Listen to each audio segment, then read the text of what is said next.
The chandeliers of the Palais Garnier ballroom broke light into sharp shards that slid over 500 faces, over bare shoulders, lacquered shoes, and champagne rims trembling in careful hands. Gold leaf and marble held the sound of laughter the way velvet holds perfume. The orchestra swelled beneath it all, strings climbing, brass warming the air, a practiced promise that tonight would be effortless. At the center of the room, Dorian Varela stood as if the space had been built for him to occupy. His tuxedo fit like a second skin. His smile arrived before his eyes did. His arm rested around Simone Duchamp with the proprietary ease of someone accustomed to being applauded for standing still. Simone wore light like a weapon. Stones at her throat caught the chandelier glare and threw it back in bright, fractured sparks. Her dress announced her in layers, dramatic and deliberate, the kind of elegance that needed an audience to exist. When she laughed, her bracelets kissed her glass with a quick, tinkling note, tiny bells reminding the room where to look. A diplomat leaned in. Simone's fingers traced Dorian's lapel with practiced intimacy, as if the suit were hers by right. Paris society watched and nodded, faces arranged into polite approval.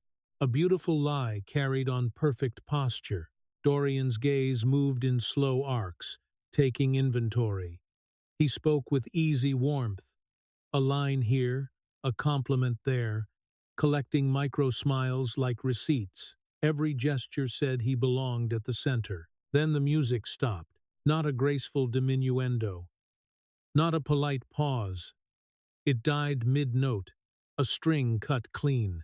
For half a breath, the room tried to continue on habit alone, mouths still smiling, hands still raised with glasses, eyes still bright with performance. Silence rushed in and filled every corner. Heads turned toward the entrance as if pulled by a single unseen hand. A corridor beyond the doors glowed with a deep gold light, warmer than the ballroom, like a mouth opening. A figure stood there, silhouetted against it. She did not rush. She did not hesitate. She simply existed in the doorway, long enough for the room to recognize the shape of consequence. Kalista Maro stepped forward. Her gown moved like liquid shadow, architectural in its lines, clean in its intention. It did not shimmer. It absorbed. No jewelry caught the chandeliers. No stones threw light back. The fabric drank the room's brightness and returned nothing but a sharp outline. A quiet refusal to beg for attention. Her heels struck the marble with a steady, metronomic click. Each step was audible now that the orchestra was gone, each one a measured decision. The crowd shifted without admitting it, bodies parting in increments, an opening created by instinct and discomfort. Callista's face held no smile, no apology. Her eyes did not hunt for allies. They fixed on the center where Dorian stood, and something in the air tightened, like tension pulled through a cable. Dorian saw her. Color drained from him so quickly, it looked like a trick of the chandelier light. His jaw tensed. The hand around Simone did not loosen, but his fingers dug in harder, a possessive grip that suddenly read as a brace. Simone's laughter stopped mid-breath. Her champagne glass froze halfway to her lips. The stones at her throat kept sparkling, unaware. Her bracelets gave a small, accidental clink as her wrist trembled, and the sound felt too loud in the quiet. For a moment, the entire room held still, 500 people suspended between curiosity and fear, between the appetite for drama and the dread of being seen enjoying it. Kalista kept walking. As she moved, the chandeliers fractured light across her shoulders, but the dress remained dark, a clean plane cutting through glitter. The contrast made Simone look even louder, ornament clashing against structure. Simone's jewelry flashed. Callista's absence of it felt like a verdict. Dorian's mouth opened, as if his reflexes wanted to produce charm, to perform concern, to name her like a mistake that could be corrected. No sound came out. His eyes flicked once, fast, toward the nearest cluster of onlookers, calculating. He had built his life on narrative. He had survived by keeping the room on his side. Tonight the room had gone quiet, and quiet did not belong to him. Kalista reached the edge of the crowd's soft perimeter. She could smell champagne and perfume and the faint metallic tang of stage machinery from beyond the ballroom. Somewhere a camera shutter clicked once, then twice, tentative at first, then bolder as the shock wore off, and instinct returned. Dorian's throat bobbed as he swallowed. Simone finally lowered her glass. The champagne inside rippled, a small wave rising and falling against crystal, betraying the tremor in her hand. Her eyes stayed on Kalista's face, searching for pleading, for weakness, for the messy humanity that would let Simone feel innocent. Kalista offered none. She stopped within speaking distance, close enough that the heat of the ballroom lights brushed her skin, close enough that Dorian could see his own reflection faintly in her eyes, polished and frightened. Around them, conversation did not resume. It could not. The orchestra pit sat silent as an empty throat. Even the waiters seemed to pause, trays held at careful angles. Callista's gaze held Dorian's. Her breathing remained even. The only sound was the soft, steady click of her last step, settling into stillness. And then, above the hush, a microphone somewhere near the front of the hall let out a brief, sharp squeal, the sound of a system waking up. Kalista did not look away. Dorian did.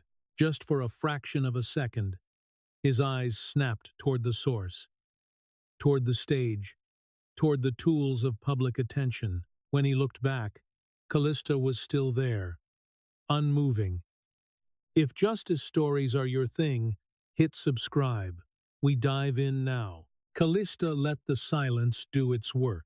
It pressed on the room like a hand on the back of a neck, forcing people to stay honest for an extra second before they reached for politeness. She felt eyes shifting across her dress, across her bare throat, across her hands with no rings glittering, as if the absence itself was a message. Dorian recovered first, not with words, but with posture. His shoulders squared, his chin lifted a fraction.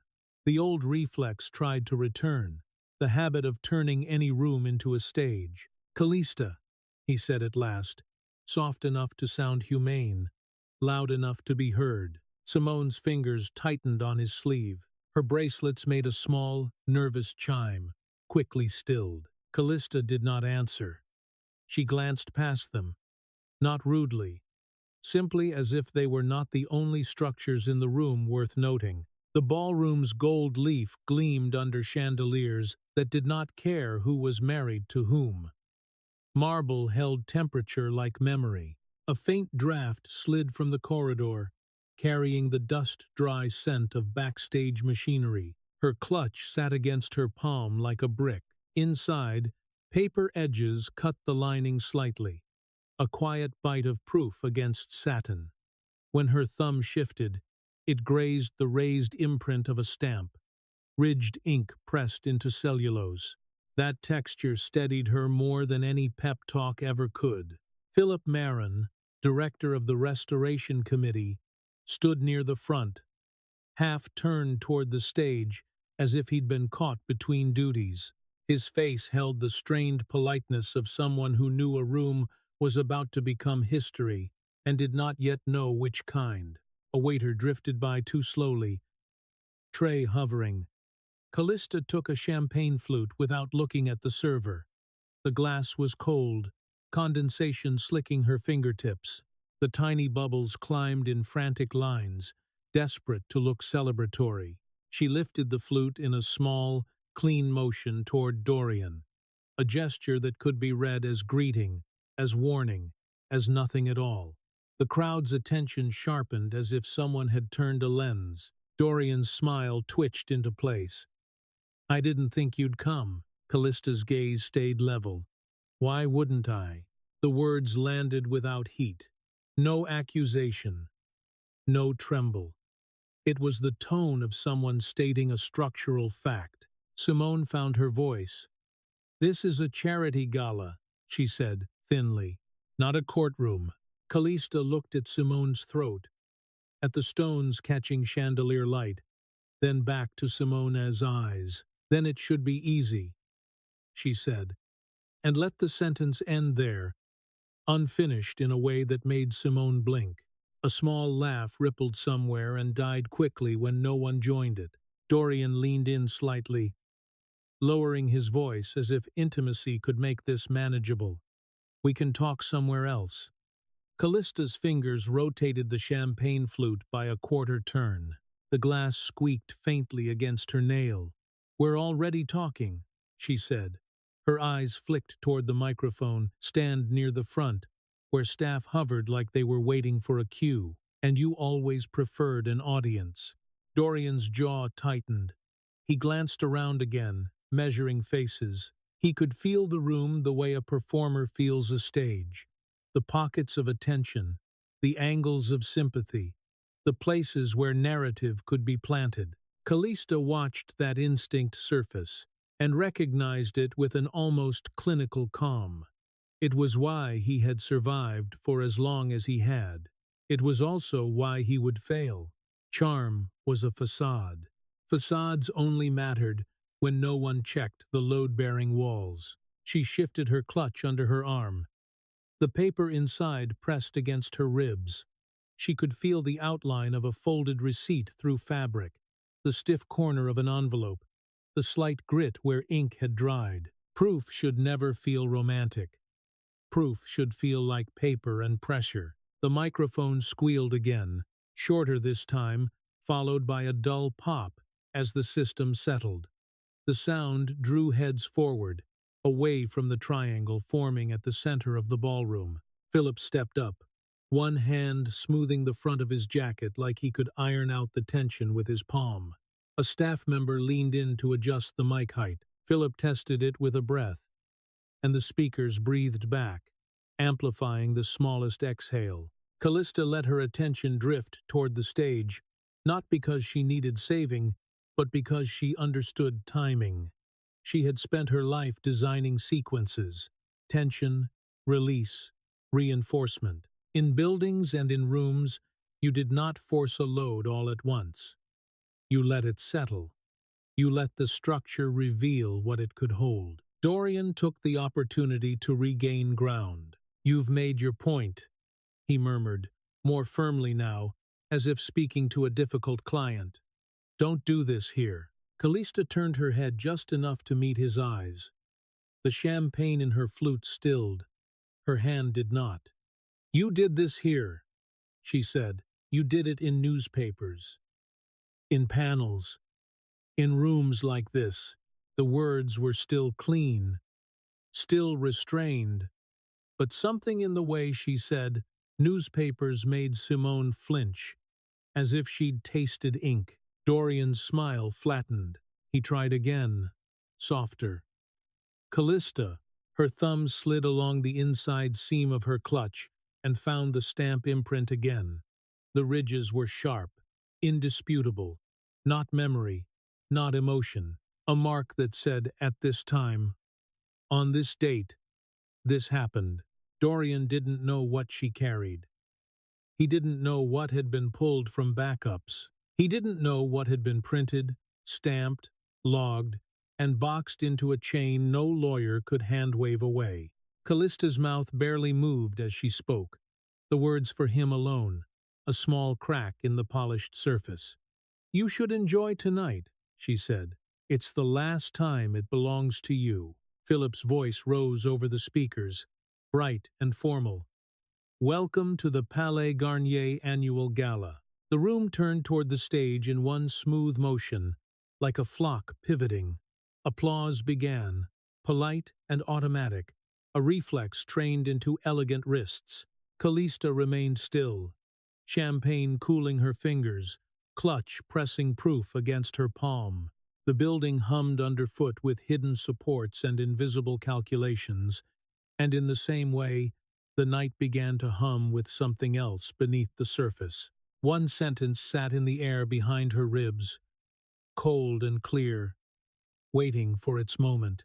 Dorian didn't know she had stamped receipts that matched his affair nights. The applause faded into a warm murmur as Philip moved through donor names and rehearsed gratitude. A string section returned cautiously, not as a song, but as background texture, soft enough to pretend nothing had happened, thin enough to keep everyone listening for the next crack. Kalista let her gaze travel over the room the way she studied a site, before construction entry points, exits, pressure zones, who clustered with whom. People leaned closer to their companions, lips near ears, breath sweet with champagne.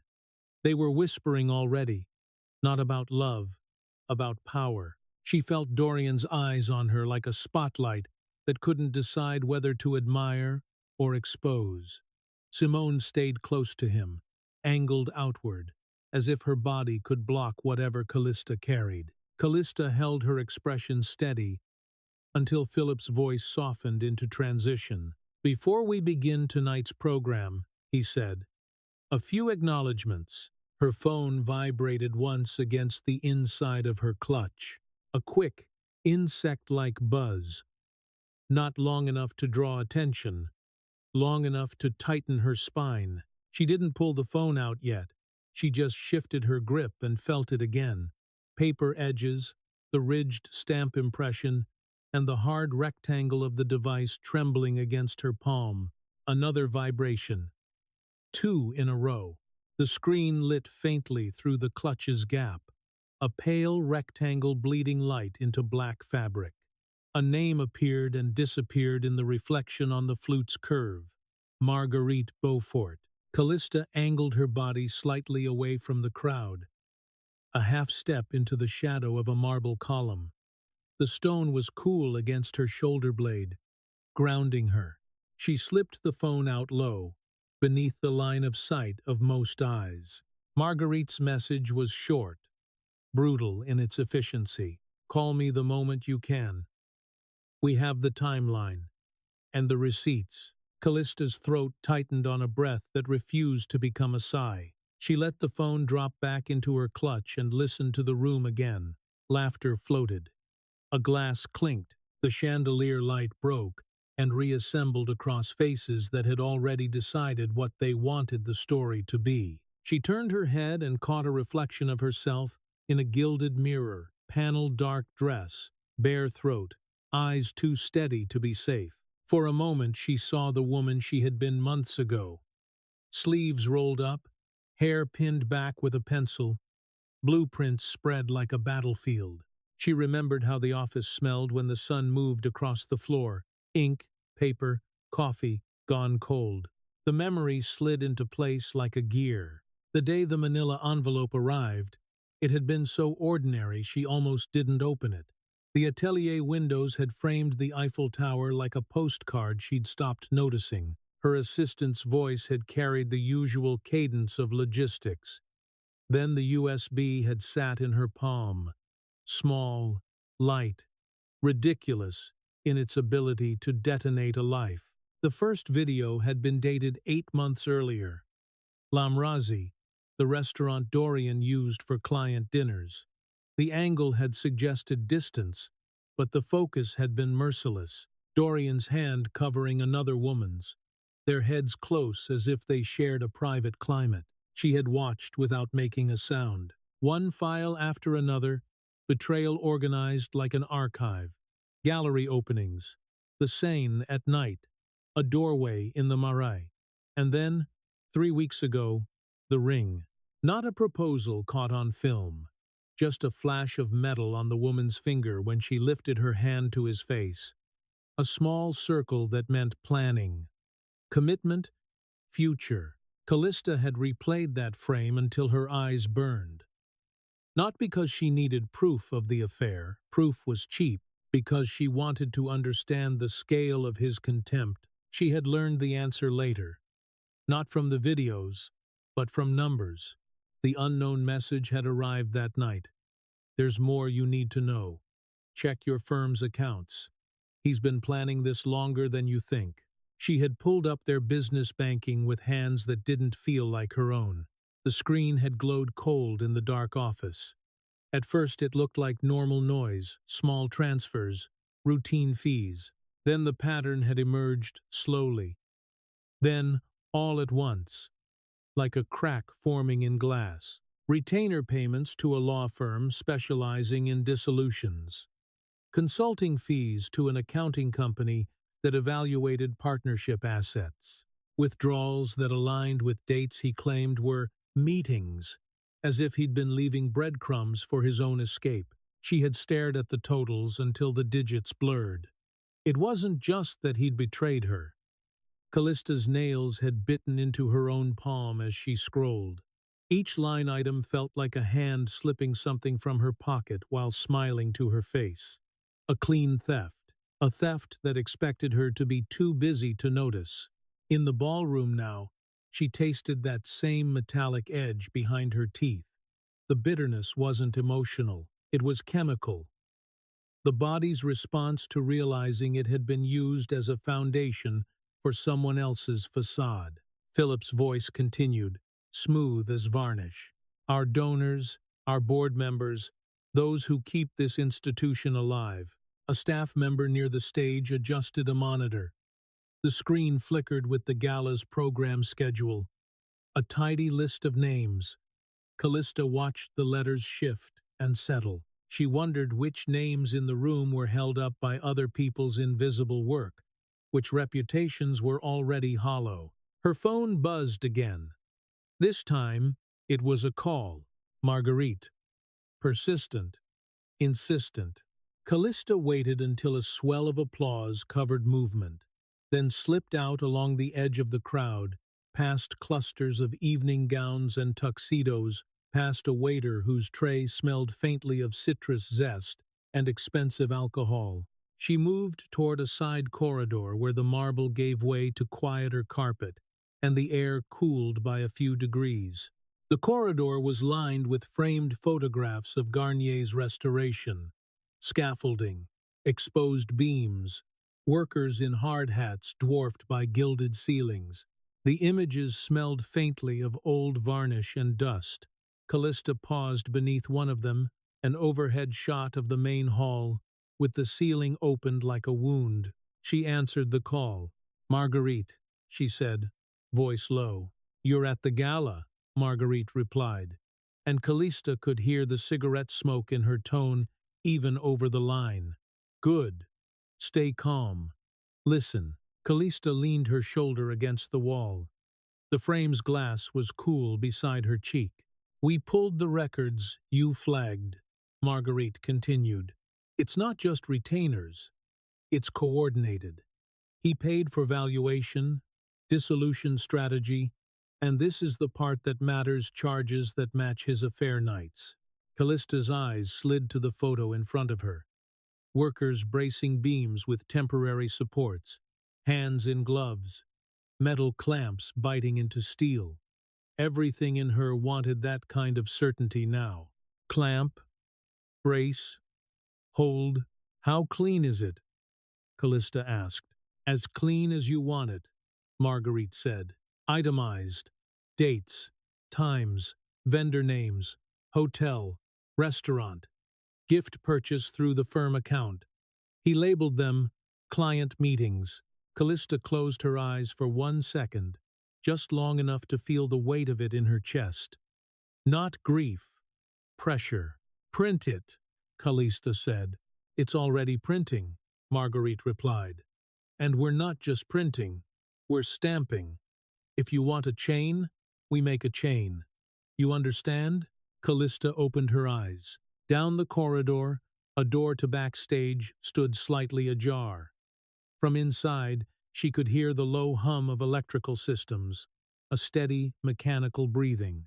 Yes, she said. Marguerite exhaled. One more thing. The videos you saw? 8 months? That's only what someone captured. If we can get system logs, calendar backups, email metadata, we can push the start earlier. And if the start is earlier, his narrative collapses. Kallista's fingers tightened on the phone.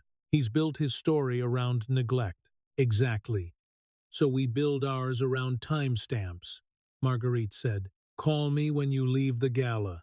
Tomorrow morning, you come in. We start documenting like we're building a case for an earthquake. Kalista stared at the restoration photo again, the exposed structure, the temporary supports, the brutal honesty of a building mid-repair. She thought of Dorian in his tuxedo, of Simone's jewelry flashing like borrowed light. Do it, Kalista said. She ended the call and slipped the phone back into her clutch. Her hand brushed paper inside real paper, not digital. She imagined fresh ink, a stamp imprinting time into cellulose, proof you could hold. A door deeper in the corridor clicked shut with a solid mechanical sound, a latch catching. Somewhere behind her, the gala's music swelled again, a tempting celebration. Kalista turned back toward the ballroom, her steps quiet on the carpet. By the time she re-entered the light, she could already feel it. Somewhere in her office, a printer was spitting out a page that was still warm, ink not fully set, and soon it would have a stamp. Morning came with a weak Paris sun that looked polite and felt indifferent. Callista's apartment smelled faintly of pencil shavings and the dry paper of rolled plans. The bottle of wine on the counter stood half-finished. The glass beside it filmed with a thin ring of residue like a tide line. She had not slept so much as drifted in and out of shallow silence, waking to the same image every time her eyes closed.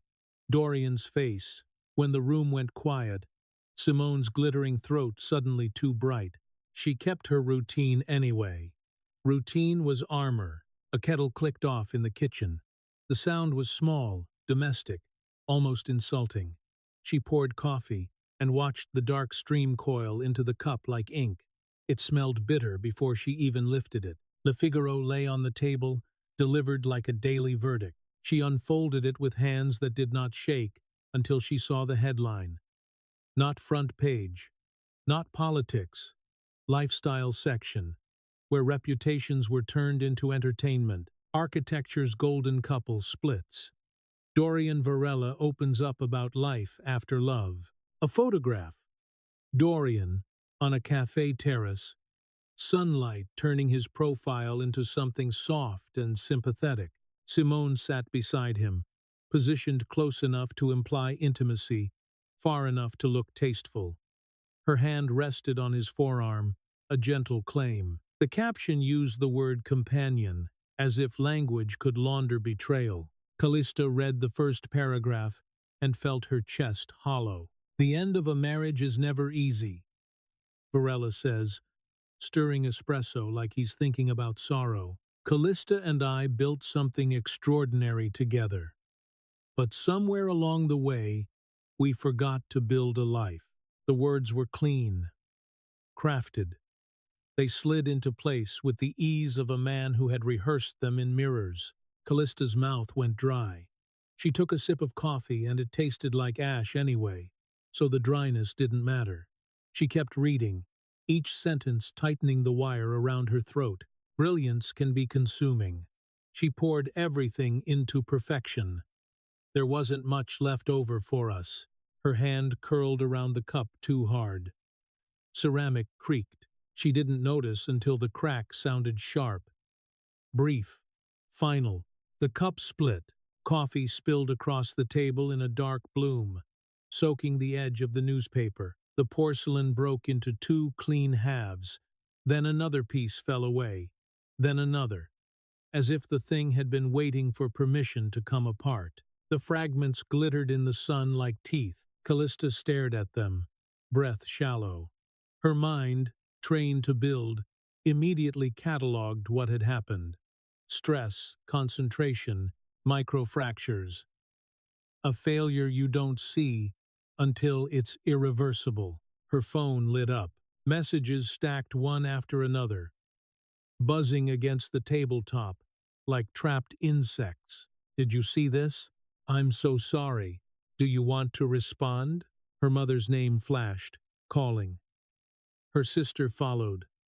A colleague, a client. The sound of the buzzing was worse than the words. The world tapping her shoulder, asking her to perform the appropriate reaction. Kalista didn't answer. She let the phone vibrate itself quiet. Then a text came through from her sister. Longer than the others. Without emojis. Without softness. He's been planting this narrative for months. Remember Margot's dinner party in March? He told everyone you'd become married to your work. This isn't impulse. This is orchestrated. Kalista's fingers went cold. She stood in the kitchen without moving, coffee dripping slowly off the table edge onto the floor, drop by drop, like a metronome counting down. She imagined Dorian at that dinner party, smiling as he planted the first seed. She imagined him feeding quotes to interviewers, giving just enough truth to make the lie believable. Her gaze fell to the newspaper again, to the photograph of Simone's hand on Dorian's arm. The gesture was soft. The implication was brutal. Callista's phone buzzed again. This time it was Julian, her assistant, calling on the office line. She answered because ignoring the firm meant letting Dorian win twice. Madame Maro, Julian said, voice tight. The phones are already ringing. Press requests. 2 clients asked if the partnership dissolution affects their timelines. It doesn't, Kalista said. Her voice sounded like it belonged to someone else. Tell them our deadlines are unchanged. A pause. Julian swallowed. Dorian's lawyer emailed. They're pushing for a settlement conference next week. Kalista looked down at the broken porcelain. She thought of Marguerite's words about stamps and chains. Proof that could be held. Forward it, Kalista said. Julian hesitated, then added quietly, and someone from the Bonal committee asked if you're still speaking. The Paris Architecture Bonal. The panel she'd agreed to months ago, when her life was intact enough to pretend it would stay that way. I'm speaking, Kalista said. You don't have to, Julian said, too careful. People will watch either way, she replied. If I cancel, it becomes part of his story. Silence on the line. Then a small, relieved breath. Understood. When she hung up, the apartment felt too quiet. The city outside her windows moved on, unbothered. Cars whispered on wet pavement. A siren wailed and faded. Paris didn't pause for anyone's divorce. Kalista knelt and began to pick up the broken cup pieces. Porcelain bit into her fingertip. She didn't curse. She just watched it swell and wiped it on a paper towel, the red smearing like a signature. Later that week, at the Palais de Tokyo, the Bonal Hall smelled of stage lights and fresh paint. The air was warmer near the seats, bodies packed in rows. The low murmur of industry gossip held in throats and released in whispers.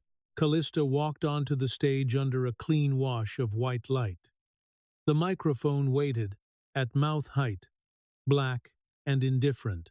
Her heels clicked on the floorboards, each step answered by the soft, collective rustle of hundreds of people adjusting to get a better view. She took her place. She spoke about innovation in cultural design, as if the world had not tried to pull her apart over breakfast. Slides changed with a crisp click. The projector fan hummed. Her hands stayed steady on the remote. She talked about load paths and spatial relationships. She talked about light as structure. She gave them mathematics, not vulnerability. Applause arrived at the right intervals, polite and hungry. Then the Q&A came. A hand rose from the middle rows. A voice sharpened with curiosity, disguised as professionalism. Given recent changes in your personal life, how do you maintain creative focus during emotional turmoil?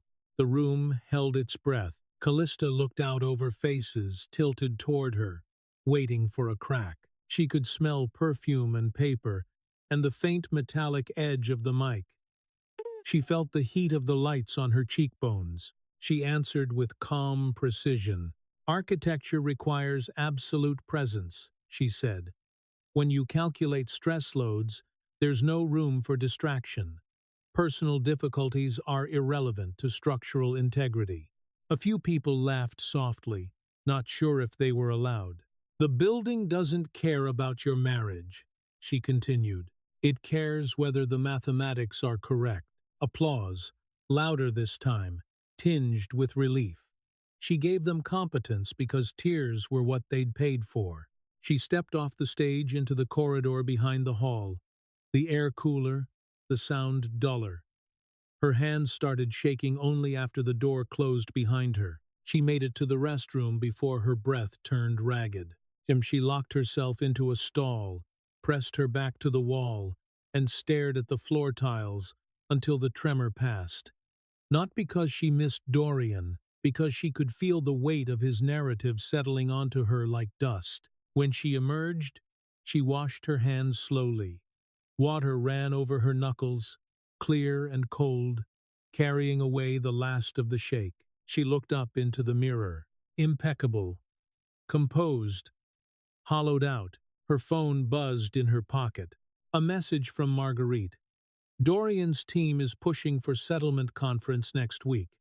They're threatening to freeze firm operations if you don't negotiate. We need strategy.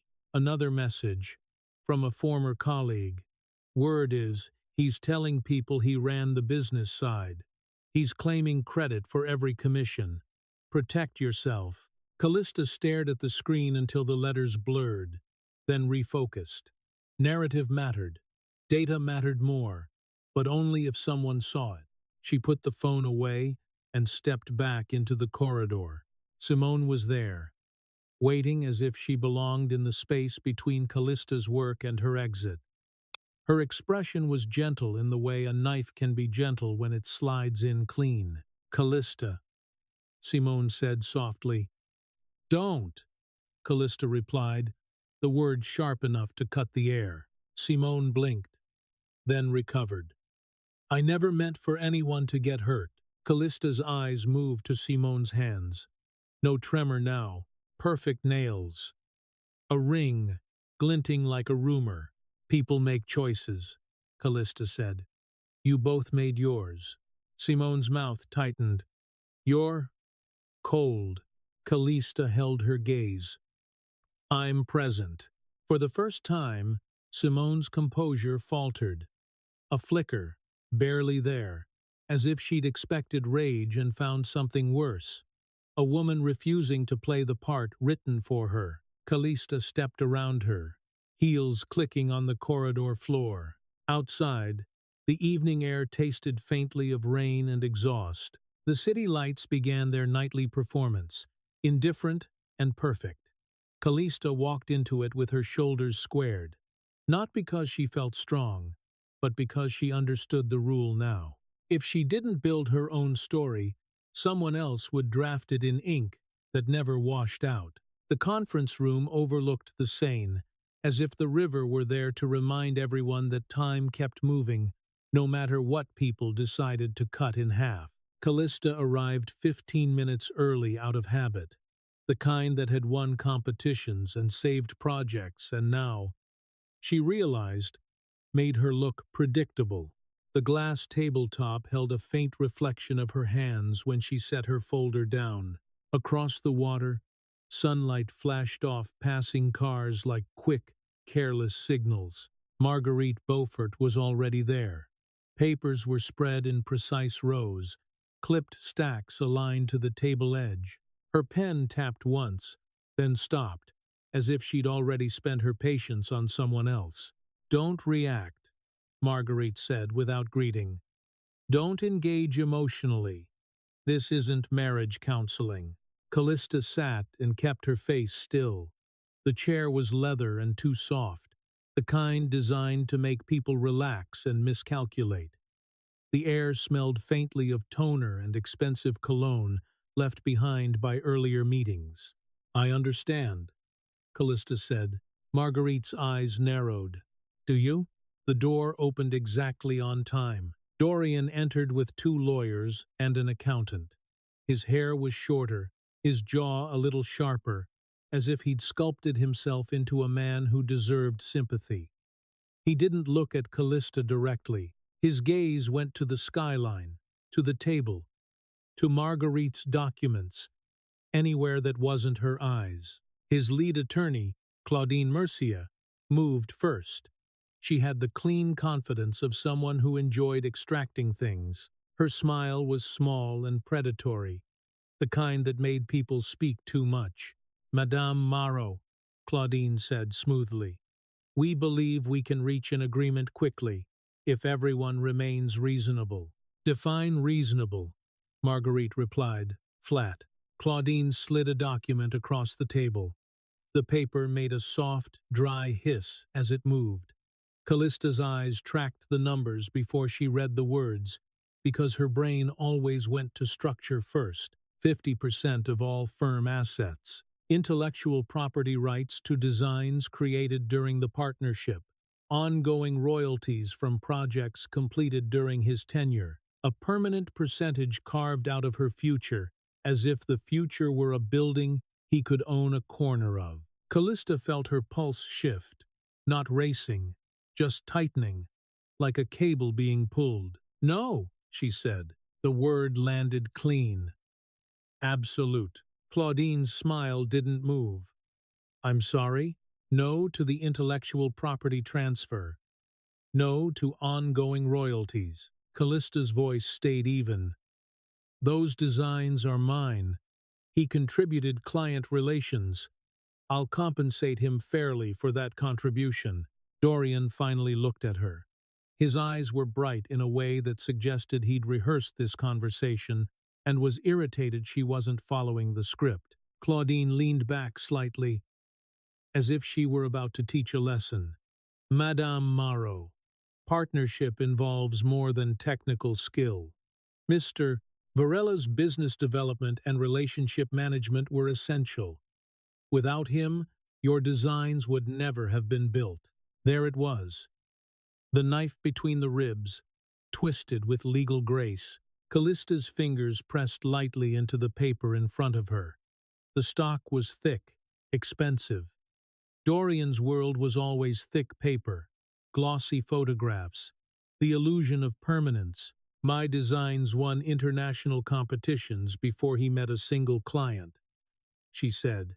"My designs solved structural problems others called impossible." What, specifically, did he contribute beyond being photogenic? A faint inhale moved around the table. The accountant's pen paused mid-scratch. Dorian's mouth tightened. "Is that really what you think? That I was just a pretty face?" Kalista didn't blink. "I think you were the person I trusted while I worked. I think you used that access to plan an exit while I was doing 100-hour weeks." Dorian leaned forward, elbows near the edge of the table, as if proximity could turn his words into truth. "You worked like that because it's who you are. You disappeared into your work because it was easier than being present in our marriage."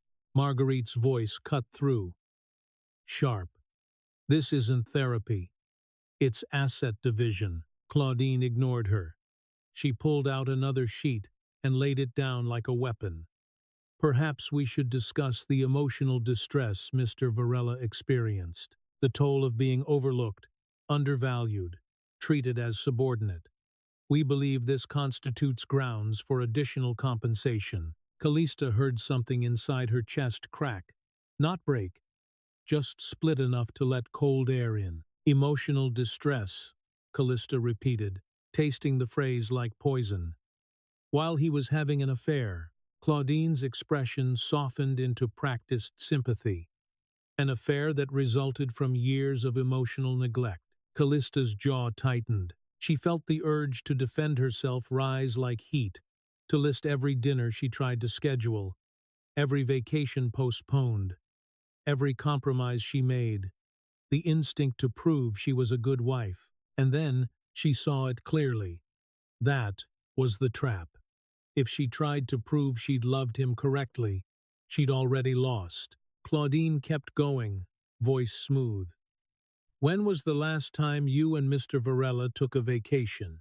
We were building a firm, Kalista said.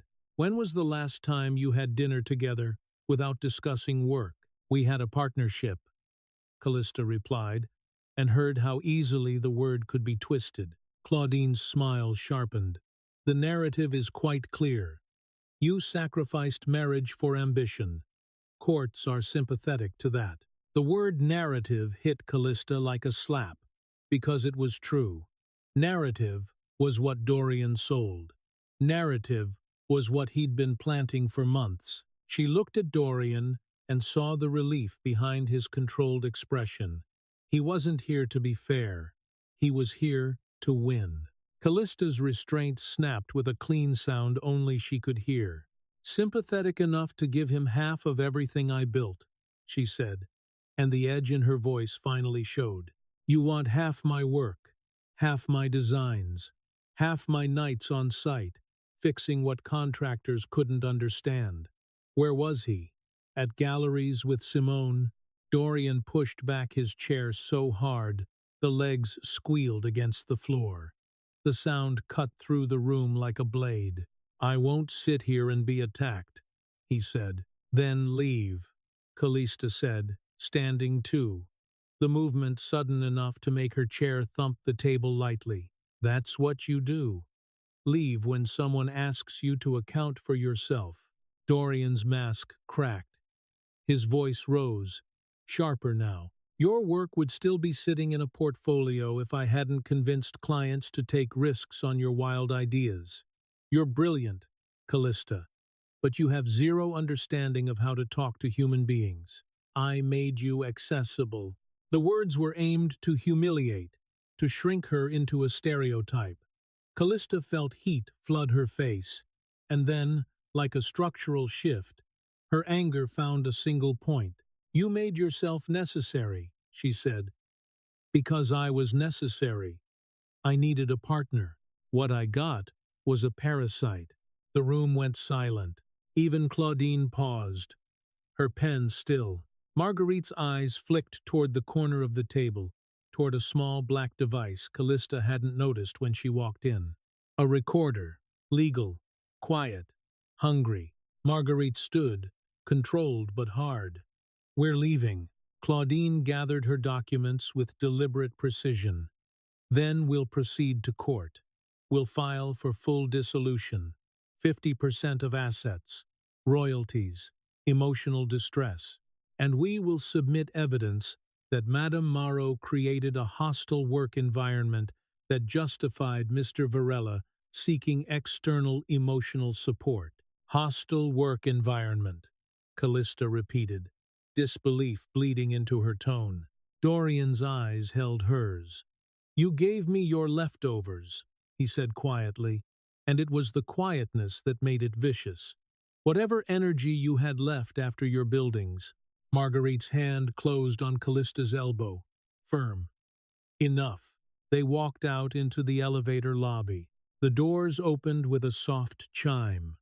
Inside, the mirrored walls caught Callista's face at too many angles, all of them composed, all of them wrong. On the street, spring sunlight hit like an insult. People smiled at cafe tables. A cyclist passed, cheerful, unaware. Marguerite exhaled a curse and lit a cigarette. Smoke curled between them, bitter and grounding. That went as badly as possible, she said. Callista's jaw worked once. I lost control. Yes. Marguerite's eyes were cold, and they recorded every word. Expect. Parasite. To appear in court documents. Kalista closed her eyes for a brief second. The Sen moved behind her, indifferent. I gave him everything, she said, the words small now. Marguerite's laugh was humorless.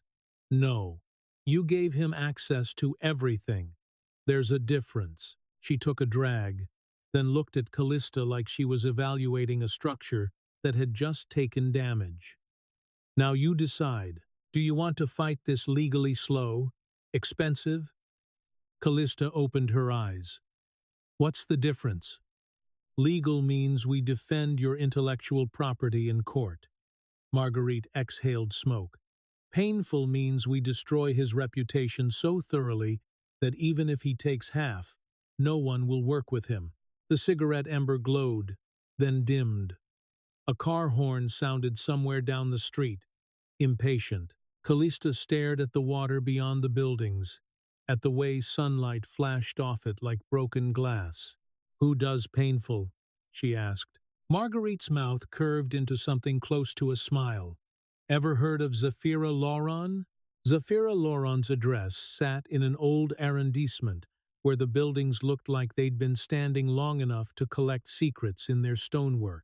The townhouse door was matte black, unmarked, the kind of discretion that cost money. Inside, the air felt cooler than the street. Minimalist elegance, pale walls, clean lines, nothing ornamental enough to distract from purpose. The quiet had weight, punctuated only by the soft, steady hum of hidden ventilation. Zafira didn't rise to greet Kalista. She sat behind a desk that held a single laptop, a glass carafe of water, and a folder closed with a neat metal clip. Mid-50s. Impeccable. Eyes sharpened by years of watching people destroy themselves and call it love. Tell me why you're here, she said. Kalista placed her own folder on the desk. Paper made a dry whisper against wood. The motion felt strange, offering vulnerability in a room designed to contain it. She spoke without theatrics. Affair. Narrative. Settlement demands. The insult in a conference room that had been recorded and would now live in legal filings. She didn't plead. She presented, as if laying out a failed design and asking for the flaw. Zafira listened without blinking, fingers loosely interlaced. When Kalista finished, the silence stretched long enough to make the air feel thinner. Do you want him back? Zafira asked. Kalista's answer was immediate. No. Do you want revenge? Kalista's mouth tightened for a fraction of a second. I want the truth. I want people to know who built the firm, and I want him to understand what he's done. Zafira's expression shifted, almost approving. Justice, she said softly. Better. Revenge makes you look petty. Justice makes you look inevitable. She opened her laptop. The screen glow lit her hands, pale and precise. First, Zafira said, how much of the firm's success can you prove was your work alone? All design work, Kalista replied. Competition entries, technical specifications, structural solutions, the physical models. My signature is on everything. Zafira's eyes flicked up. Good. Second, how much of his relationship work was actually his? Kalista hesitated, a small pause that felt like stepping onto an unexpected crack. What do you mean? She asked. Networking isn't magic, Zafira said. Who built the initial access? Who created the first trust? Kalista pictured dinners she arranged, introductions she made. The way her name, her awards, her publications had softened rooms before Dorian ever entered them. She tasted something bitter and familiar. I did, she said. Zafira nodded once, as if she'd expected that answer. Then, his contribution is maintenance. That's not partnership. That's employment. Kalista's fingers pressed into the edge of her folder. The paper bit back. Zafira tapped a key, pulling up a simple document template. Third, the affair. The videos you have show 8 months. But affairs don't begin when someone presses record. They begin earlier flirtation, boundary testing, private meetings that look innocent on a calendar. Kalista felt her jaw tighten. He claims it started after neglect. Of course he does, Zafira said. So we don't argue feelings. We argue timestamps. She leaned forward slightly, and the movement made the room feel smaller. I need access, Zafira said. Emails, calendar, expense logs, anything that leaves metadata. Not what he says happened, what the systems remember happened. Kalista's throat went dry. I don't have access to his phone anymore. You don't need his phone, Zafira replied. You control the firm. The firm has records. Kalista stared at Zafira's laptop, at the clean white page waiting for facts to be typed into it. The hum of ventilation seemed louder now, like a server room hidden behind walls. What happens if we find it? Kalista asked. Zafira's mouth curved slightly. Not a smile. A blade being unsheathed. Then we build chain of custody, she said. We don't wave evidence around like gossip. We seal it. We log it. We make it boringly undeniable. Zafira stood and crossed to a cabinet built into the wall so seamlessly it almost disappeared. She opened it and pulled out a stack of brown envelopes, a small handheld stamp, and a roll of tamper-evident tape, thin, red, and official-looking. She set them on the desk with a soft thud. Paper and seals, Kalista murmured, surprised. Digital proof dies in arguments, Zafira replied. Physical process survives them. She slid one envelope toward Kalista. The paper was thick and rough, the kind that didn't bend easily. You will collect the firm records through your counsel, Zafira continued. Not through curiosity. We document who accessed what, when, where it was stored, who handled it, every step. Kalista's fingertips brushed the envelope. It smelled faintly of glue and cardboard, mundane and serious. Zafira's screen filled with folders as she spoke, her tone clinical. Calendar entries have deletions, logged in backups. Email servers store metadata, even when someone deletes messages. Accounting software keeps audit trails. If he booked hotels and called them client meetings, the merchant codes tell a story. If he labeled dinner business development, the timestamps will line up with his calendar. If he paid retainers while claiming he was trying to figure out how to tell you, the bank transfers will disagree. Kalista's pulse slowed as the chaos of emotion narrowed into something workable. A problem with inputs and outputs. A structure that could be tested. And if it proves the affair started earlier? Kalista asked. Then his moral narrative collapses, Zafira said. He's not a wounded husband pushed into infidelity. He's a man running a long con. She closed one folder and opened another, eyes narrowing. But you need more than collapse. You need replacement. Kalista's brows knit. Replacement? A new narrative, Zafira said. Right now, you're the work-obsessed wife. We make you the betrayed architect whose work was stolen. We don't scream it. We show it, repeatedly, in places that matter. Zafira clicked to a list of pending invitations.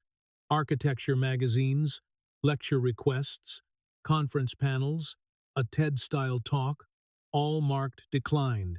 These, Zafira said, tapping the screen. You said no, because you were busy building. That ends. Kalista's stomach tightened. That will take time from design. You're already losing time to lawyers, Zafira replied. Spend it on visibility. Visibility is leverage. Kalista stared at the list and felt the familiar guilt rise. Time not spent drawing, calculating, building. Then she remembered the word parasite appearing in a court file and the way Dorian had looked relieved to wear victimhood like a tailored jacket. Fine, Kalista said. Zafira's eyes flicked up again, assessing. Good. She typed a few more notes, then opened a browser. A web page loaded. The Palais Garnier Annual Charity Gala, donor tiers listed in neat columns. A photograph of the grand staircase shining under chandeliers. Kalista's breath caught, despite herself. Why this? She asked. Because he will be there, Zafira replied. And she will be there. They will arrive as a couple. Society will watch to see if you vanish. Kalista said nothing. The image of that staircase felt like a throat, a place that could swallow her. Zafira pointed at the page. You won't vanish. You'll walk in alone, not to cause a scene, to take space. Kalista's fingers tightened on the envelope again.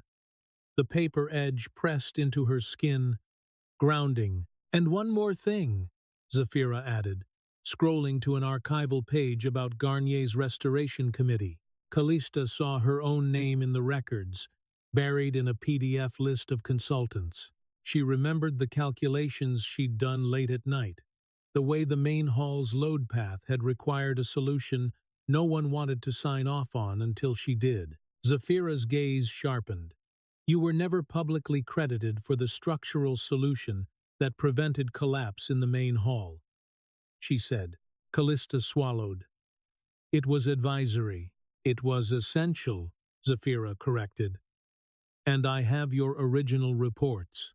She clicked, and a scanned page appeared, Kalista's handwriting in the margins, dense with numbers and arrows, the kind of work that looked ugly to anyone who didn't understand it, and beautiful to anyone who did.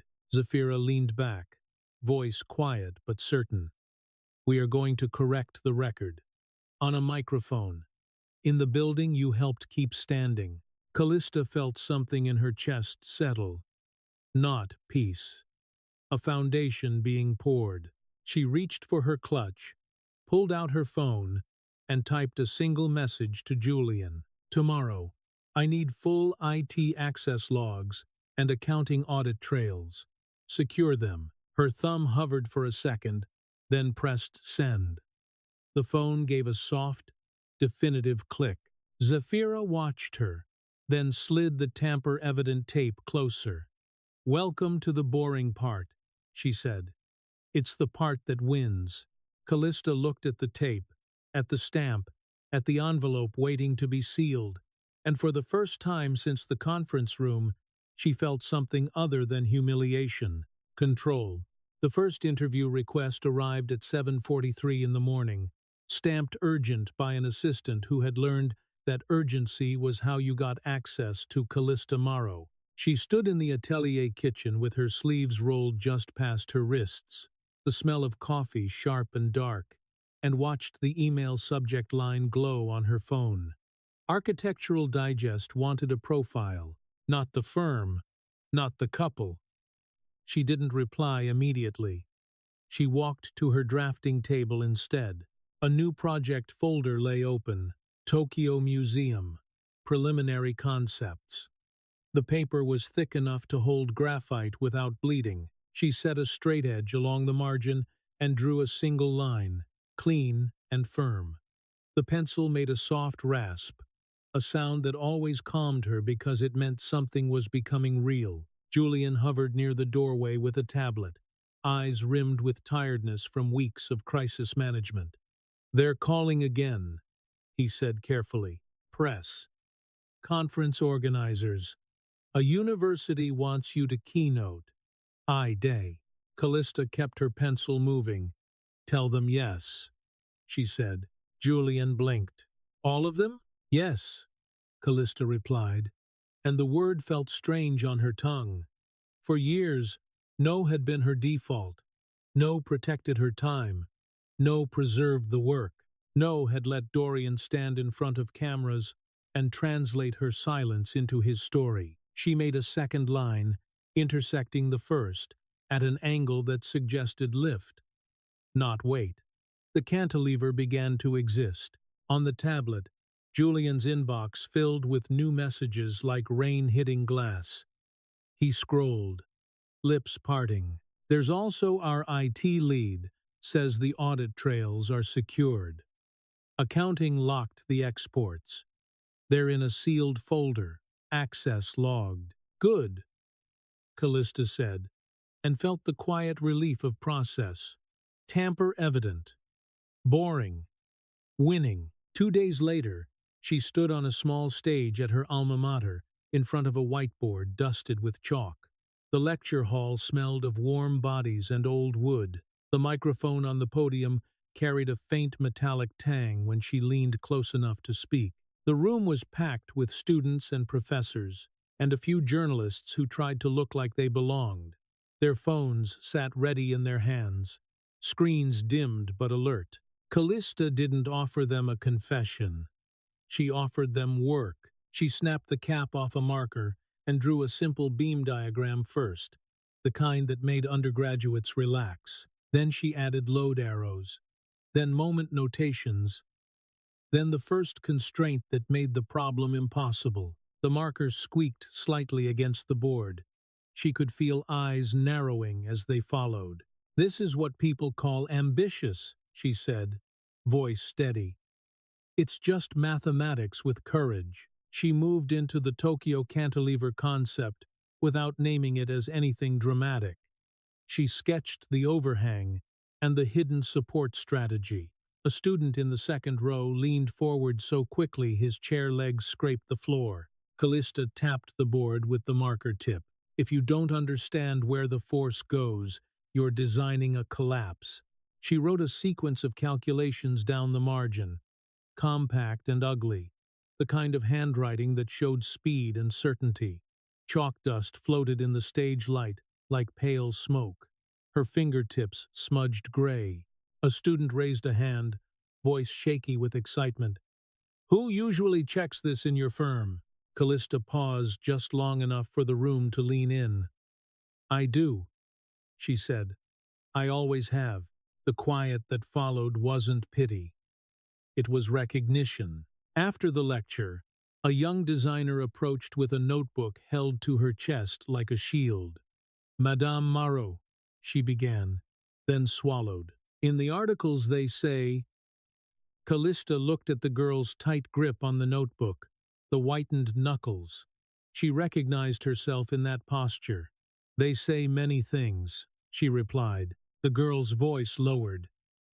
"They say he made your work accessible." Callista's mouth barely moved into something that could almost be a smile. "It's built. You can walk through it. If someone needs a translator to understand steel, that's their limitation." The girl's shoulders loosened, as if she'd been given permission to exhale. She nodded once and walked away. By the end of the week, clips from the lecture were circulating. Not viral in a cheap way. Viral in the way the truth spreads when it finds a crack in a polished story. Threads appeared from young architects, pointing out the marker-smudged calculations and the way Kalista answered technical questions without pausing. A feminist architecture blog posted side-by-side images of competition drawings, her signature visible at the bottom, like a quiet stamp of ownership. The comment sections shifted. The tone changed from gossip to curiosity.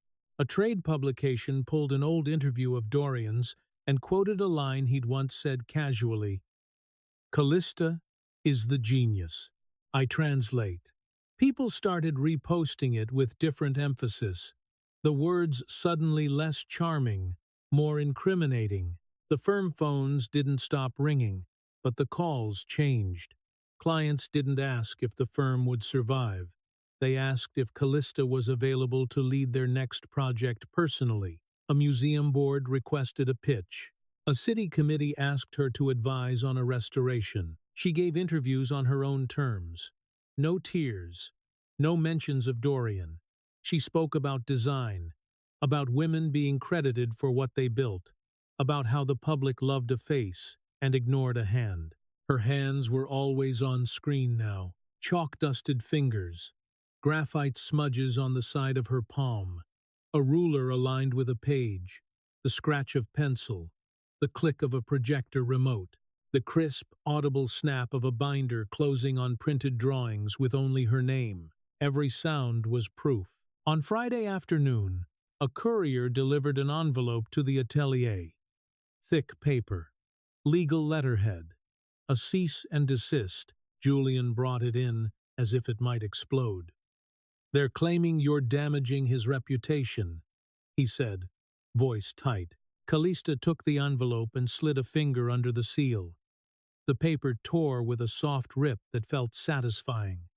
She read quickly. It was what she expected. Vague accusations, threats of injunctions, the implication that she was unstable and vindictive. Marguerite answered the phone on the first ring when Kalista called. "Send it to me," Marguerite said, already impatient. "We respond with facts." Kalista heard a printer in Marguerite's office start up in the background, the mechanical churn of paper feeding through rollers. "They can't sue you for being accurate," Marguerite added. "Truth is defense." Kalista hung up and watched Julian's expression. He looked like he wanted reassurance and didn't know how to ask for it. "It's noise," Kalista said. "We keep building." That night, she stayed late in the atelier alone. The city outside was black and glossy with rain. The Eiffel Tower flashed in the distance like a distant signal. Indifferent. On her desk lay a neat stack of printed documents in a brown envelope, sealed with red tamper-evident tape. A signature line at the bottom showed who handled it, when, where. The stamp impression in the corner was raised enough to catch the light. Boring, official, unarguable. She set the envelope beside her Tokyo sketches and looked at the two kinds of work she was doing now. One that built museums, one that rebuilt reality. Her phone buzzed with a message from Zafira. 3 weeks until Garnier. Keep your hands visible. Keep your story factual. Let them hang themselves with their own words. Kalista stared at the sealed envelope, then at her pencil resting on the page like a quiet weapon. She slid the pencil between her fingers and drew another line, extending the cantilever farther than anyone sensible would dare. Outside, thunder rumbled low, distant. Like a warning, Kalista didn't flinch. When the gala came, she would walk into it with proof that could be held, stamped, logged, and sealed. And Dorian would not understand what had hit him until the room belonged to her. The Palais Garnier foyer smelled like polished marble and old velvet warmed by bodies. Gold leaf caught every flash and scattered it across the crowd in restless fragments. A string quartet threaded soft music through the air, almost gentle, almost convincing. Kalista moved through it like a straight line in a room full of curves. Her dress drank the light instead of reflecting it. No jewelry, no sparkle. The only shine came from the champagne flute she accepted and did not drink from, condensation cooling her fingers until they went pleasantly numb. People saw her and recalculated. Some turned away too late. Others held eye contact for a second too long, curious and uncomfortable at once. A young architect approached with an eager smile that faltered under the calm in Kalista's eyes. "Madame Maro," he began, then stumbled into a compliment about her lecture. Kalista answered with 3 clean sentences and a nod and moved on. She didn't cling to any conversation. She didn't search for validation. The room began to orbit her anyway. Near the front of the main hall, Philip Marin hovered with a program in his hands and a tension in his jaw that didn't belong to a man hosting a gala. His gaze kept lifting toward the ceiling, toward the ornate curves and the hidden steel that held them up. When he spotted Kalista, his face changed relief and embarrassment threaded together. "Madame Maro," he said, stepping into her path. His voice carried the careful warmth of a man trying to undo an old omission without admitting it was deliberate. "I wasn't sure you'd come." Kalista glanced up at the gilded balcony and the vast dome beyond. A faint, constant hum lived in the building, electrical and old, like breath in a sleeping animal. "Why wouldn't I?" she asked. "I've held this place up." Philip's mouth opened, then closed. He swallowed. "Your analysis during the restoration, yes. Of course." He shifted closer, lowering his voice. "There's a small issue." Kalista didn't move. Define small. Philip's eyes flicked toward a side corridor where staff moved with clipped urgency. "We're at capacity," he said. "Donors arrived with extra guests. The crowd load in the main hall is higher than the plan." The words were polite. The meaning wasn't. Overcrowding in a historic hall wasn't scandal. It was risk. A distant sound threaded through the gala, music barely there, easy to miss. A soft creak, like an old spine adjusting. Kallista's gaze sharpened. Her brain did what it always did. Mapped forces, counted bodies, measured spans. "Where?" she asked. Philip hesitated, then pointed with two fingers. "Subtle. Under the east balcony. The area near the old plaster repairs." Callista's champagne flute remained steady as she walked. Her heels clicked once, twice, then softened as she crossed onto a carpeted runner. Staff glanced at her, then at Philip, and stepped aside. The corridor beyond smelled cooler, dustier. A security guard's radio hissed with low static. A stage door stood ajar, leaking a faint mechanical hum that rose and fell with ventilation. Kalista followed Philip into a side entrance that opened onto the edge of the main hall. The sightline gave her exactly what she needed. The crowd clustered under the east balcony, dense and unmoving, bodies packed like sandbags in the wrong place. A chandelier trembled almost imperceptibly from the movement of people below. Not swinging, quivering. Kalista listened for the creak again. It came on cue, a quiet complaint from wood and plaster under stress. She lifted her eyes to the curve of the balcony, to the gilded ornamentation that hid what mattered. She didn't need to see the steel to know where it was. She remembered her own late-night calculations, the compromise solution that had kept load paths clean without ripping the building apart. Philip watched her face like he was watching a surgeon. Kalista reached out and placed two fingers on the marble balustrade. The stone felt cold and perfectly still. The vibration came faintly through it, the kind you felt more than heard. "Stop the flow into that zone," she said, voice low. Philip blinked. "Excuse me?" "Close the east doors," Kalista repeated, a fraction sharper. "Divert arrivals to the west corridor. Spread the weight. No clusters under that balcony. Now." Philip's mouth tightened as if he wanted to argue. Then he looked again at the crowd and didn't. He snapped his head toward a staff member. "Close the east doors," he ordered. Too loud for a whisper. Too controlled for panic. "Redirect traffic." A radio crackled. "Copy." A door latch clicked somewhere. Then another. The sound of a heavy door sealing shut carried across the marble like a warning. The crowd didn't notice at first. They were too busy being seen. Kalista stepped a little farther into the hall, not into the center, just enough that the chandelier light caught her outline. A few heads turned, drawn by the slight shift in attention. She didn't look at faces. She looked at movement, who could be nudged without creating resistance. A waiter passed with a tray. Kalista touched his sleeve lightly. A small interruption. "Please," she said, and tipped her chin toward the cluster under the balcony. "Offer service over there. Give them a reason to disperse." The waiter hesitated, then nodded and moved. Kalista found a staff member holding a clipboard and spoke in the same calm tone she used on construction sites. "Announce a sponsor photo moment by the west staircase. 5 minutes. Make it sound exclusive." The staffer stared, then glanced at Philip. Philip gave a short, desperate nod. Phones lifted. People shifted. Bodies loosened and began to drift, drawn toward the promise of visibility like moths toward brighter light. The dense cluster thinned by degrees, the way a load eases when you stop forcing it. A final creak sounded, softer than before, and then the balcony settled into silence. The chandelier stopped trembling. Philip exhaled, like he'd been holding air in his lungs for an hour. He leaned close.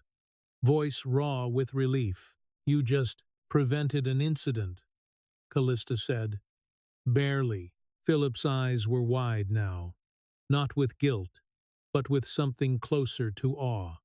No one else would have noticed. Kalista's mouth didn't smile, but her gaze held steady. "That's the problem." A stage manager appeared in the side corridor, headset slightly askew. "Philip," he hissed, "we're starting the program." 2 minutes. Philip straightened, still shaken. His hand tightened on the program sheet until the paper creased. He looked at Kalista as if seeing her properly for the first time. "I owe you," he said. Kalista set her champagne flute down on a passing tray. The glass made a soft click as it met metal. Her fingers flexed once, warming back up. "Then correct the record," she said. Philip's throat worked. He nodded. Once. Hard. Back near the front of the hall, the microphone stand waited under the lights. The speakers gave a faint pop as the system came fully alive. Philip walked toward it with a different posture now. Not hosting, not performing, almost bracing, as if he understood the weight of what he was about to say. Across the room, Dorian and Simone had just descended into view, polished and smiling, stepping into the spotlight as if it were theirs. Dorian's eyes found Kalista instantly. His smile tightened at the edges, confused by her proximity to Philip, by the subtle shift in staff movement, by the fact that people were looking at her without pity. Kalista didn't look away. She didn't gesture.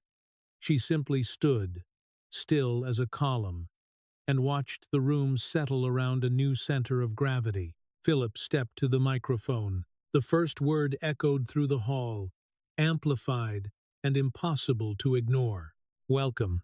Kallista's clutch rested against her hip, heavy with sealed paper and stamps that could end arguments. The program lights brightened a shade, and the truth, finally, had a microphone. Philip's voice carried cleanly through the hall, warmed by speakers and authority. He moved through the usual acknowledgments, first donors, board members, the names that paid for chandeliers and press releases.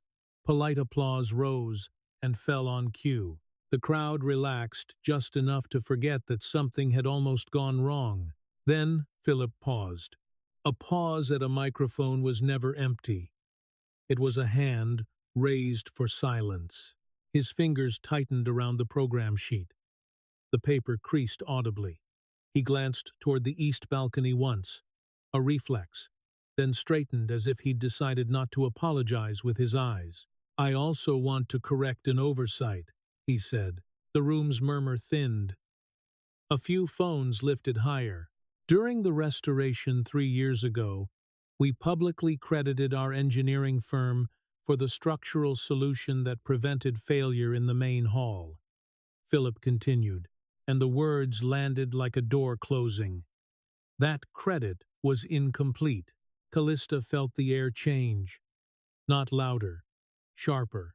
Even the quartet stopped playing, as if someone backstage had understood that music would be inappropriate. Philip's gaze found her. "The solution came from one person," he said. "Kalista Maro." For half a second, there was nothing. The kind of silence that felt like 500 people checking their own assumptions at once. Then applause began small, scattered, like rain testing the ground. An architect near the front clapped first with real conviction. Then another.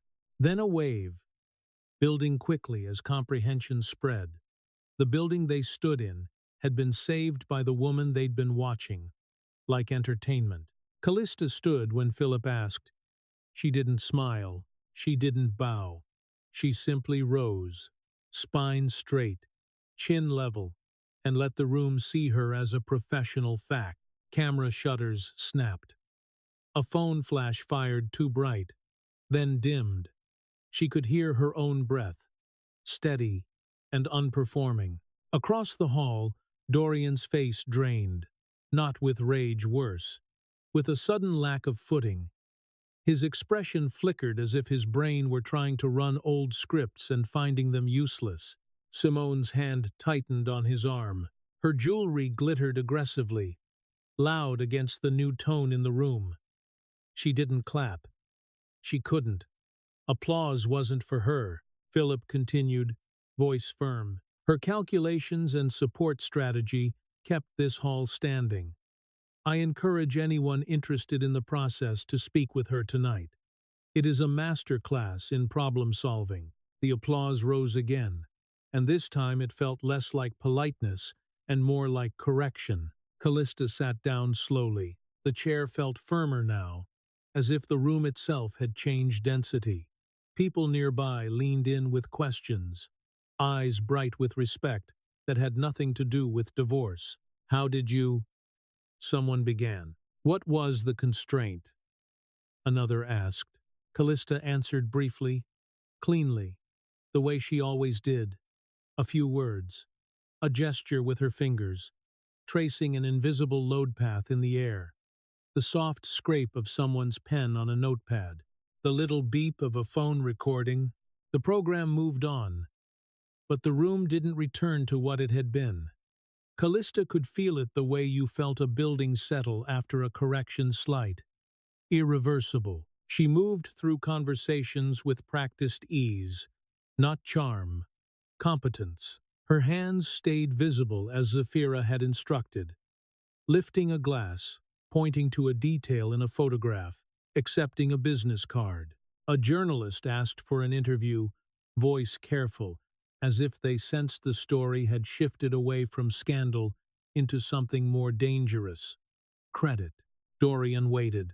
He watched her take space, watched people approach her without pity, watched Philip's words echo through every cluster like a tide. His eyes kept returning to her clutch, to the way she held it close without guarding it. When Kalista finally found herself alone for a breath, near the bar just long enough to set down her empty flute, he appeared. He didn't touch her. He kept the careful distance of a man who understood cameras. His smile tried to return and failed halfway. Kalista, he said, too softly. You look, well. She met his eyes. The bar smelled of citrus peel and cold metal. Ice clinked in a shaker behind the bartender's hands. The sound was crisp, indifferent. I am, she said. Dorian's jaw tightened. I didn't expect you to do this tonight. To do what? Kalista asked, voice calm. Exist? His gaze flicked toward the stage, toward the crowd still vibrating with Philip's acknowledgement. That speech, he said. It was unnecessary. Kalista tilted her head slightly, as if considering an architectural flaw. Was it inaccurate? Dorian's nostrils flared. You're trying to embarrass me. I'm correcting the record, she replied. You lived off the record being wrong. The words landed without heat. That was what unsettled him. He was built for emotional sparring. He didn't know what to do with someone treating him like an invoice. I never took credit for your work, Dorian said, and his voice sharpened at the edges. I never. You stood beside me while people assumed, Kalista cut in, and you never corrected them. Then you walked into a conference room and demanded ownership of my designs. Dorian's eyes flicked away, just for a moment. A tell, a crack. Kallista's fingers slid to the clasp of her clutch, not opening it, just resting there. She didn't need to show anything yet. The knowledge that it existed was enough. You're making this public, Dorian said. Lower now. You know what people will say about you. Kallista's gaze held steady. People are already saying things, she replied. The difference is whether I let you write them. His voice dropped again, anger contained in velvet. You had me investigated. I had the firm audited, she corrected. Standard procedure during dissolution. Dorian's eyes narrowed. You didn't find anything. Kalista didn't blink. Is that a statement you want on record? The question was simple. It hit him like a step into empty air. Behind him, Simone approached, posture stiff with determination and fear. Her hand found his arm with the same possessive ease as earlier, but now the gesture looked defensive. "What is this?" Simone snapped, forcing a smile for the room. "Are you two fighting at a gala?" Kalista turned her head to Simone slowly, giving her the full attention she seemed to crave. Simone's perfume was sweet and sharp, trying too hard. The stones at her throat threw light around like shattered glass. "No one is fighting," Kalista said. "We're talking." Simone's smile faltered. "You're causing a scene." Kalista glanced around. Nearby guests were laughing, unaware. A waiter passed with a tray. Glasses chimed softly. No one stared because nothing loud was happening. Simone's accusation was the only thing that sounded dramatic. Kalista looked back at her. "You confuse my presence with chaos," she said evenly. "That's not my problem." Dorian's grip tightened on Simone's forearm. "Enough," he muttered, but he didn't move away. Pride pinned him there. Simone's eyes narrowed. "This is exactly why he left you," she said. The words sharpened like nails. "Cold, calculating. You treat people like projects." Callista's expression didn't change, but her gaze hardened. The bar lights caught the edge of her cheekbone, carving it into something almost severe. "Interesting," Kalista said, voice polite, "coming from someone who treats married men like opportunities." Simone went still. It wasn't the insult that did it. It was the calm certainty behind it. Like a pattern named correctly. "I don't know what you're talking about," Simone said, too quickly. Callista's eyes held hers for a beat longer than comfort allowed. Then she looked back to Dorian. "And you," she said, "should be careful who you build with. You've always relied on other people's foundations." Dorian's mouth tightened. "Stop," he hissed. Callista's tone remained clinical. "Your settlement demands weren't about fairness. They were about control," she said. "Control is easier when the room believes your story." She leaned in just enough for him to hear the final line, without giving anyone else the satisfaction. "I have documentation," she said quietly. "Stamped, logged, sealed."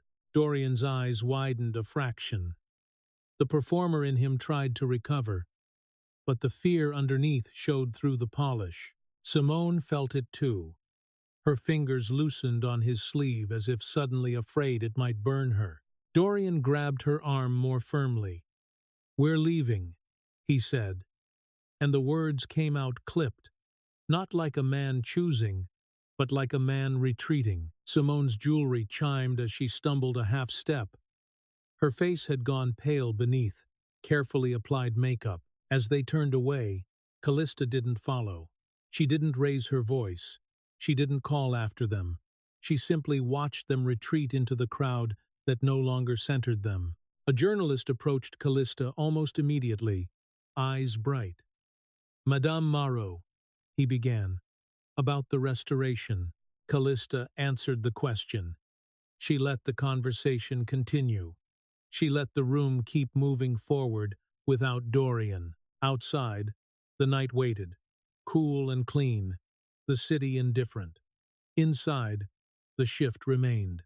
Kalista stayed until the end of the program, not to prove endurance, to normalize her presence, to let everyone see that she didn't vanish when the story got uncomfortable. When she finally stepped into the foyer, her phone buzzed once against her palm. A new message from Marguerite. They called. They want to settle. 6 months later, Brussels smelled like wet stone and new concrete. The Belgium Cultural Center rose against the pale sky in plains of glass and steel that looked too clean to be real, as if someone had drawn it, and the city had agreed to make the drawing stand. Rain beaded on the facade and slid down in thin, disciplined lines. Inside, light folded through angled surfaces exactly as it was supposed to, bending into the atrium in a slow, deliberate spill. Kalista stood just outside the entrance where the plaque had been mounted. A small crowd gathered behind velvet ropes. Umbrellas clustered like dark flowers. Cameras pointed toward the door. Not frantic, not cruel professional. The kind of attention that didn't ask for tears. The plaque was simple. Designed by Kalista Maro, architect. No shared surname, no partnership phrasing, no softened credit. Callista's fingertips hovered over the metal for a moment without touching it. The letters were raised just enough to feel if she wanted. She didn't. She could read them from here. She could carry them without needing to trace them like proof. A minister shook her hand. Flash bulbs popped in quick bursts. A microphone was offered. Then, another. She gave a short speech about load paths and light, about how the building had been a problem worth solving. Her voice stayed steady. She kept it brief. She let the structure speak. When the ribbon was cut, the crowd moved forward, guided by staff and curiosity. Footsteps echoed across polished floors. Somewhere inside, a child laughed, the sound lifting into the atrium and lingering there. Kalista watched people enter and felt the quiet satisfaction of seeing an idea become a place. That evening, back in Paris, she sat at her drafting table as if she'd never left. The city outside her windows was a smear of rain and headlight glow. The room smelled like graphite and paper and the faint heat of a desk lamp. Her phone lay face down beside a stack of new project briefs. Tokyo Museum. The cantilever problem waited patiently, indifferent to human drama. The screen lit with a notification anyway. Varela Design Studio launches. A photo of Dorian in a crisp suit, smiling at the camera. Beneath it, Simone's name appeared with a title that sounded impressive until you looked too closely. Creative Director. Kalista stared at the words for a brief moment. The air in the room felt still, the way it did just before a storm. She didn't feel rage. She didn't even feel satisfaction. Only a faint, clinical amusement at how predictably people rebuilt the same structures. Her thumb flicked the post away. Another message slid in moments later from an industry contact. Short, neutral, gossipy, in the way professionals pretend they aren't. He lost the commission. The museum board asked for technical drawings. He couldn't produce them. Callista's pencil paused above the page. She pictured a meeting room somewhere, a board member sliding a request across a table, a polite question asked twice. Dorian's smile tightening as he searched for the right charisma to substitute for mathematics. Simone leaning in, speaking in confident adjectives, trying to fill the air with language. And then, the quiet. The kind of quiet that came when people realized they were about to build something expensive on someone's facade. Kalista set her pencil down carefully. She let herself imagine, briefly, the moment Dorian understood he couldn't translate his way out of gravity. Then she let the image go. Her phone buzzed again, this time with a message from Marguerite. No greeting, just numbers. Final settlement filed. 30%. No royalties. No IP transfer. Confirmed. Kalista exhaled once. Not relief. Release. The feeling of a clamp being removed from a wound that had finally stopped bleeding. Across the table, her work waited. It always had. She pulled the Tokyo brief closer and opened to the first page. Renderings of the site. Constraints. The client's favorite word, impossible, printed like a dare. Kalista reached for her pencil again. Graphite touched paper with a soft scratch that sounded like beginning. She drew one line, then another, measuring angles with a straight edge. The cantilever took shape slowly, a controlled defiance of weight. Her hand did not hesitate. It never had. Outside, a siren wailed and faded. Inside, the lamp's warmth pooled over the page. Callista's phone stayed face down. It could keep vibrating with news about Dorian, Simone, contracts won or lost. Those were just headlines, just facades shifting in the weather. She had something else. Not money, not even reputation. She had the ability to solve what other people couldn't. She leaned closer to the page, eyes narrowing as she calculated where the force would go, where it would need to be held, what could be hidden, and what had to be honest. The pencil moved with certainty, and as the first beamline locked into place, the room felt quiet in the right way, like a building settling onto a foundation that would not crack. Final line. Foundations outlast facades.